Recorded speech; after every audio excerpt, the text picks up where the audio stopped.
mulheres hoje são 48% da população do Paquistão, mas ainda precisam lutar contra uma sociedade patriarcal e fundamentalista. Apesar de tudo que enfrentam, todas falaram com esperança sobre um futuro com estudo, trabalho e simplesmente a chance de viver uma vida normal, em segurança, sem serem perseguidas apenas pelo fato de serem mulheres. A jovem paquistanesa Malala Yousafzai, de 14 anos, atacada a tiro por rebeldes talibãs, recupera dos ferimentos. One child, one teacher, one book and one pen can change the world.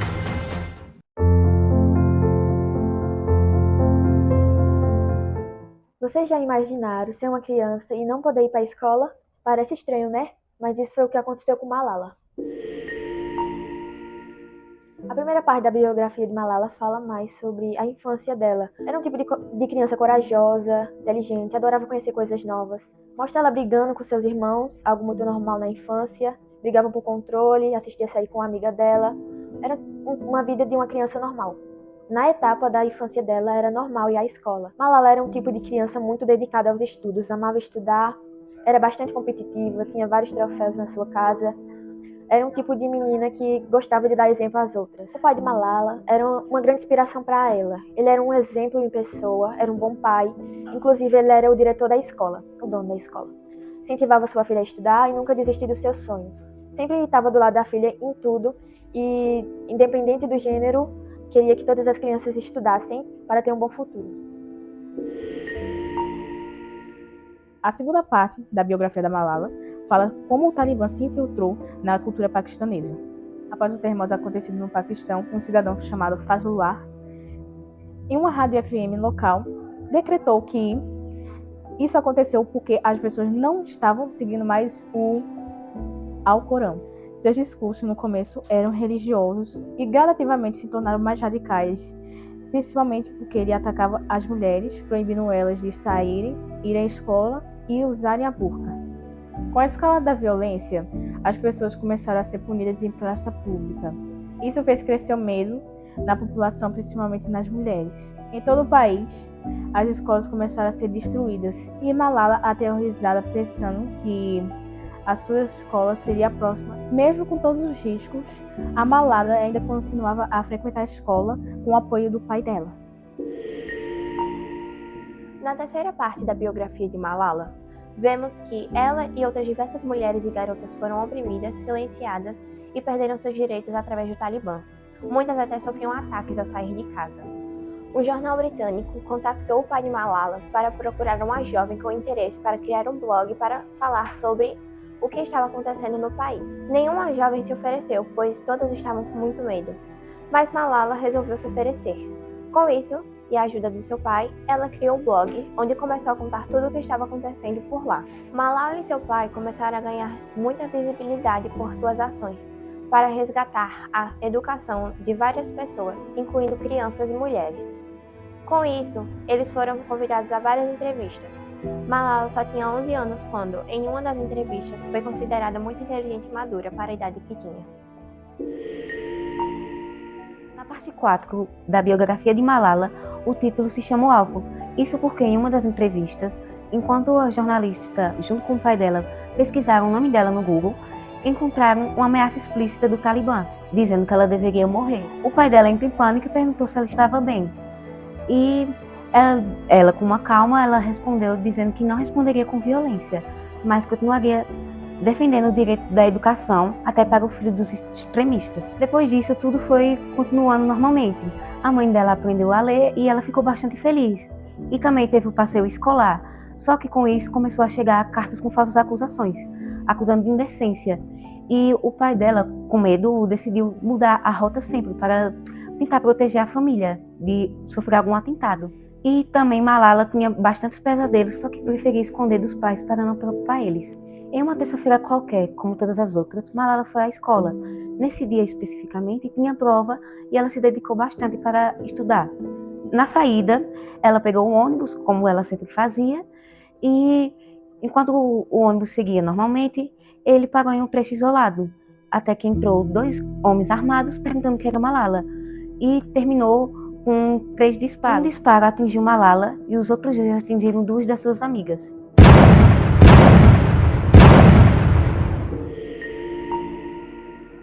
Na quinta parte da biografia da Malala, ela acorda atordoada no hospital na Inglaterra, preocupada com seus pais e com enorme dor de cabeça. E a médica conta que fizeram uma cirurgia nela, que a bala tinha atingido seu crânio, e ela quase morreu. Quando os pais dela chegam no hospital, na Inglaterra, ela se sente muito feliz, pois reencontra os pais e vê que eles estão vivos. E depois ela recebeu a informação que ela tinha sido reconhecida no mundo inteiro. Várias cantoras famosas como a Madonna colocaram mensagens para ela. Algum tempo depois, ela foi convidada a discursar na ONU, Organização das Nações Unidas, e surpreendeu todos ali o seu estilo de defender o direito das mulheres, estudar e ser influência na paz mundial. A mensagem de luta dela se espalhou pelo mundo inteiro e fez com que ela seja a mulher mais jovem a ganhar o Nobel da Paz. Algo que impactou bastante a Malala foi que até hoje ela não conseguiu retornar ao Paquistão. Ela ainda mora na Inglaterra, pois teme retornar ao Paquistão e ser vítima novamente. O que eu achei mais interessante na história da Malala é o interesse que ela tem por estudar, o interesse que ela tem pelos estudos, pela escola, por aprender. Eu achei muito interessante as ideias dela, o ponto de vista de como ela via o mundo, como tudo mudou do nada, e como ela amava estudar, como ela era apaixonada pela escola. Enquanto nós, no Brasil, temos esse direito, temos a possibilidade e não damos valor, não queremos fazer essas coisas, procrastinamos de estudar, não damos interesse, não vamos à escola. Já ela, que não tinha esse direito, não tinha essa possibilidade, ela se esforçava, ela gostava, ela aprendia. E desde pequenininha cresceu ouvindo que mulher não devia estudar, que aquilo era errado, que era contra a religião, e mesmo assim ela continuou com o apoio do pai, com o apoio da mãe. O que mais chamou a atenção para mim na história da Malala é a determinação que ela teve e também a influência do pai. Se não fosse o esforço dela e não fosse a influência que o pai dela teve na história dela, talvez ela não tivesse chegado onde ela chegou. Uma mulher que não tem conhecimento, uma mulher que não aprendeu a pensar, ela não vai conhecer sua história, seus direitos, ela não vai se conhecer. Ela vai estar sempre como o patriarcado quer, uma mulher abaixo do homem. Então, uma mulher consciente, uma mulher que pensa, uma mulher que sabe dos seus direitos, ela vai conseguir correr atrás, ela vai ter força, ela vai saber da sua resistência, da sua luta, para poder ser livre e libertar outras mulheres da prisão que a gente está sendo colocada há anos. O que me impressiona é ver tantas mulheres se posicionando contra os seus próprios direitos. A ponte entre a história da Malala e a nossa é uma coisa que não aconteceu no Brasil, mas que pode acontecer. Porque eles começaram a entrar no Paquistão com o discurso que Deus não quer isso, Deus não quer aquilo, e isso acontece no Brasil. Os políticos e pessoas usam muito esse discurso, que a gente tem que se policiar muito nisso, porque se aconteceu lá e aconteceu em vários outros lugares do mundo, aqui pode acontecer também.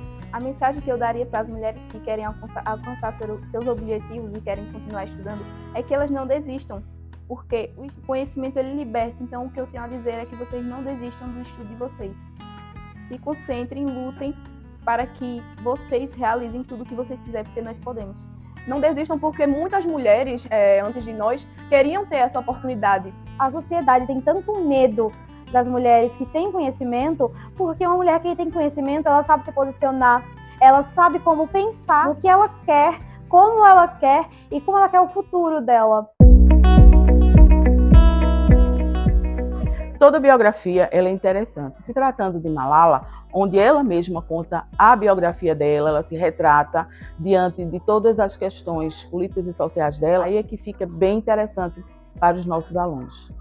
A biografia da Malala, a autobiografia da Malala, é muito bem construída, porque ela é construída em partes, cada parte com seu foco, e os alunos aproveitaram bastante isso do foco individual de cada parte. E eu acho que isso deu uma ênfase bonita no trabalho e ajudou a gente a entender melhor. Quando nós escolhemos um livro para fazer parte do grupo de leitura, nós procuramos sempre evidenciar algum livro que possa trazer algum impacto para nossos alunos leitores. A leitura do texto literário, ela extrapola o texto e chega na vida dos jovens leitores, Então é muito interessante como eles conseguem, especialmente as nossas alunas, terem uma percepção tão profunda da vida da Malala e dos desafios dela como mulher e conseguem fazer uma ponte com a nossa atualidade, com a forma como elas vivem hoje. Nós achamos que esse é o papel da leitura literária na escola, promover leituras profundas e críticas. E a gente sempre se surpreende, porque os nossos alunos, eles sempre vão muito além do que a gente espera. A gente tem sempre uma expectativa quando escolhe uma obra, mas eles sempre ultrapassam todas as expectativas e deixam a gente muito feliz.